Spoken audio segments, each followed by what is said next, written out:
What's up guys, welcome back to the channel, and today I'm back with another video. This time once again, we're going to do another player comparison video, this time comparing D-Wade to James Harden. But in this video primarily, I'm going to make my case as to why D-Wade will always be greater than James Harden. Now before I get into that, if you haven't subscribed to the channel already, please make sure to do so, and if you could like this video, I greatly appreciate it. So with that being said, let's get into the video.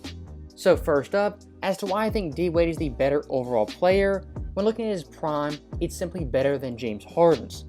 Looking at his regular season stats, D-Wade averaged 26.6 points per game, 6.6 assists, 5.2 boards, 1.8 steals, 1.1 blocks on 49, 29, and 77 splits. And during this time period, D-Wade had 3 50-point games, that was 4th most in the NBA, 32 40-point games, that was 3rd most, and 182 30-point games, that was also the 3rd most. And from an accolade standpoint, D-Wade definitely impressed, being a 3-time All-Defensive player, a 1-time scoring champion in 2009, a 6-time All-NBA player, and a 1-time Finals MVP. All of that is highly impressive, but for D-Wade, what impressed the most is how good he was in the playoffs, where it matters most. And looking at his playoff numbers, surprisingly, they actually get better, something you can't say about James Harden. And during D-Wade's prime in the playoffs, he averaged 27.3 points per game, 6.0 boards, 5.6 assists, 1.7 steals, 1.2 blocks, on 49, 33, and 79 splits. And during this stretch, he had 6 40-point games, the 3rd most in the NBA, and 29 30-point games, also the 3rd most. And during D-Wade's absolute prime, he made 2 finals appearances in 2006 and 2011. And combining those 2 series, he averaged 30.6 points per game, 7.4 boards, 4.5 assists, 2.0 steals, 1.3 blocks, on 50, 29, and 75 splits. And in both those series, D-Wade was the best overall player on his team, and you could very well argue the best player in both those series. And when looking at prime D-Wade overall, he was undoubtedly a top 10 player, and at best a top 3 player. And what made him special is that he was all out on both ends of the floor, not just offense, but also defense. And I think that aspect kind of gets lost looking at stats as well as raw scoring numbers. And I do want to specify D-Wade at his peak was on par with LeBron James as well as Kobe. I don't think he was better than them, but if you blurred your eyes, you could barely tell the difference between those 3 players. And during the 2009 season, D-Wade, that's when he was at his absolute best in my personal belief, not accolades wise, but as an individual basketball player, that was probably his best season. And that year, he was 100% on par with Kobe as well as LeBron. Also looking at his stats this year, he averaged 30.2 points per game, most in the NBA, 7.5 assists, 5.0 boards, 2.2 steals, 1.3 blocks, on 49, 32, and 77 splits. And when it came to scoring the basketball, he had 3 50-point games, the most in the NBA, 13 40-point games, also the most, and 39 30-point games, again the most in the NBA. And this year, he was 1st team All-NBA, 2nd team All-Defense, 3rd MVP voting. He was 1st and 4th quarter scoring, as well as clutch time scoring, last 5 minutes of a game. And the only reason D-Wade didn't win MVP is because, like most awards, the team is also taken into account, and his Heat team only won 43 games and the 5th best record in the Eastern Conference. And I do want to note very quickly, I'm not big on advanced stats, but this year D-Wade filled it up in all the advanced stat categories, 2nd in PER, 3rd in win shares, 4th in offensive win shares, 3rd in blocks plus minus, 2nd in offensive blocks plus minus, 4th in defensive blocks plus minus, and 3rd in VORP. So if you love advanced stats, 09 D-Wade should definitely impress you. But for me personally, the most impressive part of the season is how hard he carried this Heat team.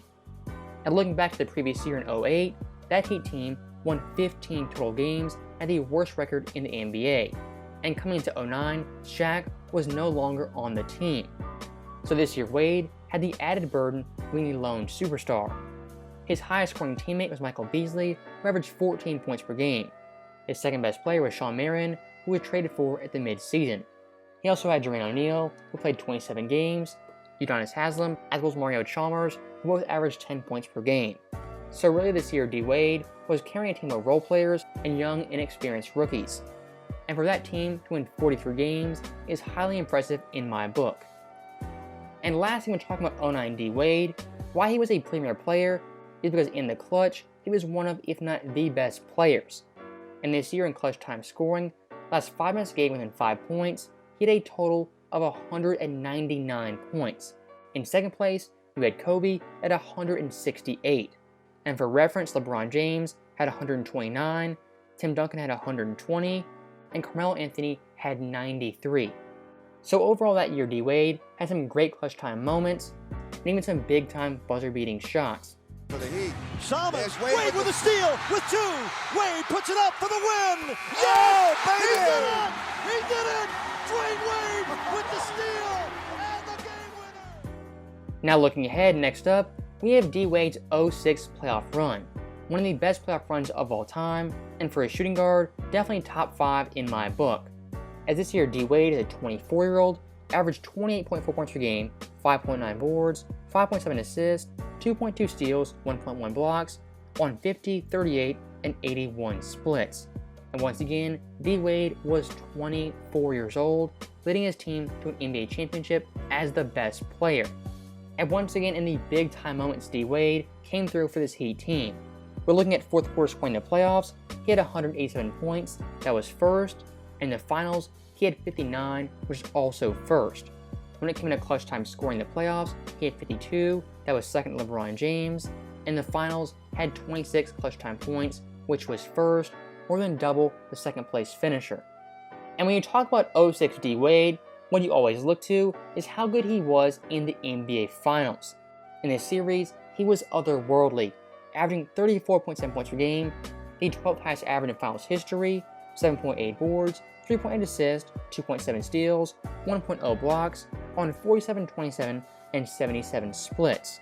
And in this series, he scored 43 points, 42 points, and 36 twice. And after going down 0-2 to Dallas, that's when the magic really started. As in the last 4 games of this series, he averaged 39.3 points per game, 8.3 boards, 3.5 assists, on 51% shooting. So once again, D-Wade, as a 24-year-old, was playing like prime Jordan in '93. That's how good he was in this series, and how much better he is than James Harden on the biggest stage. And also, I do want to add context, this Heat team supporting cast averaged 58.2 points per game, that's the 4th lowest in NBA history for a finals winner. And his second leading scorer was Antoine Walker, who was past his prime, averaging 14 a game on 39% shooting. And in this series, he only had 2 teammates in double figures, that being Shaq and Antoine Walker. And in total, he scored 37.4% of his team's points. That is the 3rd highest in NBA history, only behind Michael Jordan. Now next up, I want to make a very brief point about D-Wade's deepest playoff runs. Looking at his resume, in 05, he went to the East Finals, 06, he won the championship, and from 2011 to 2014, he made the finals every single year. And I do want to note, he was the leading scorer on 3 of those teams, that being 05, 06, and 2011. And also very important to note, in 2011, he was better than LeBron James. Not just the finals, but also versus the Celtics in the second round. Now looking at more of the James Harden comparison to D-Wade, I will say in Harden's defense, he's a better overall playmaker and a slightly better scorer compared to D-Wade. But where Wade has the big time edge is on the defensive end, as for the majority of Harden's career, really before 2017, he was a below average to average defender. And please go back and watch the tape. Can you ever find D-Wade in his prime having defensive lapses like James Harden? Knock it off. Knock it off. Knock it off. Come on. No, it can't be more. Hello, Porter. Oh, my gosh. Now Harden these days is a pretty good defender and decent in the post. But back in 2015, he was a god-awful defender and not even comparable to D-Wade. So from a two-way player standpoint, I think Wade is a clear-cut better player. And if you want to add in accolades, that takes D-Wade even more over the top. And looking at the raw stats, James Harden is probably the better overall player. But in Harden's career, has he ever had a championship run like D-Wade in 06, or been better than someone like LeBron James in 2011? And what I think it comes down to at the end of the day is that D-Wade in the clutch was much better than James Harden. For the majority of Harden's career, he's always flamed out in the playoffs and had very disappointing exits. And I don't want to be anti-James Harden and make this video all against him, so I'll be more pro D-Wade. And and my closing argument has to deal with D-Wade being a much better clutch time player. As from 2005 to 2009, D-Wade had 706 clutch time points in the last 5 minutes of a game within 5 points. The only players who had more were LeBron James and Kobe Bryant. That's how good a prime D-Wade was at the end of games. He was an elite closer, a great facilitator, and one of the best two-way players in the game.